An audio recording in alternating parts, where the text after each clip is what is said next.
ایک بار میں ایک ملک گیا تو میرے گھر والے ساتھ تھے. میں نے کہا بھی مجھے کہتے ہیں کیا ترتیب ہے؟ میں نے کہا آپ بتاؤ. کہا جی آپ 12 بجے پہنچی ہیں، کھانا کھائیں، آرام کر لیں، اور تھوڑی دیر بعد ظہر پڑھ لیں، سو جائیں، عصر کے بعد انشاءاللہ پھر سمندر کے ساحل پہ چلیں گے. میں نے کہا نہیں یار، فجر کی نماز کے بعد چلیں گے.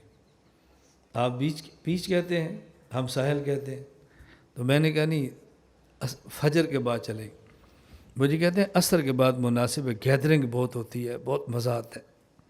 میں نے کہا یہ اس کو مزہ آتا ہے گیدرنگ میں جس نے دوسری کی بیوی دیکھنی ہو.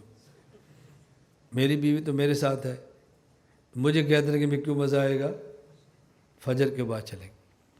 آپ یقین فرماؤ، میری عادت ہے میں بات سمجھاتا ہوں، سمجھاتے ایسے بندہ ہنستا ہنستا اس کو قبول کرتا ہے.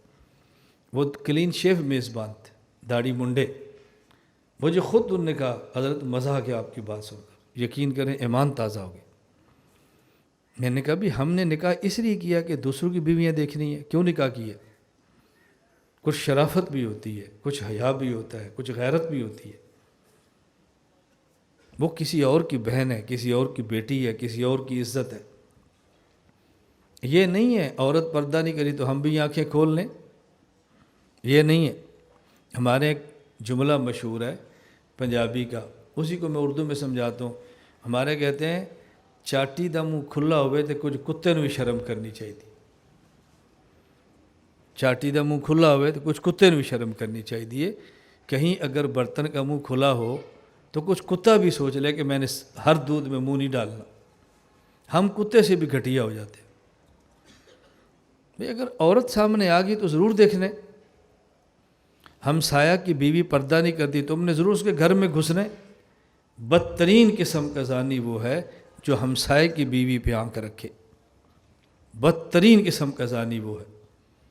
ہمسائے کی حفاظت کی جاتی ہے. اگر ہمسایہ ہے، ان کی بچی کا کردار ٹھیک نہیں ہے تو ہم اپنا کردار غلط کر لیں، ہم اس کے لیے اللہ سے دعا کریں. عورت بازار میں نہ ہو، آپ نے نکاح کس سے نیچے کرنی؟ بھئی نکاح تو نیچے تب کرنی ہے نا کہ سامنے عورت پردہ نہیں کر رہی.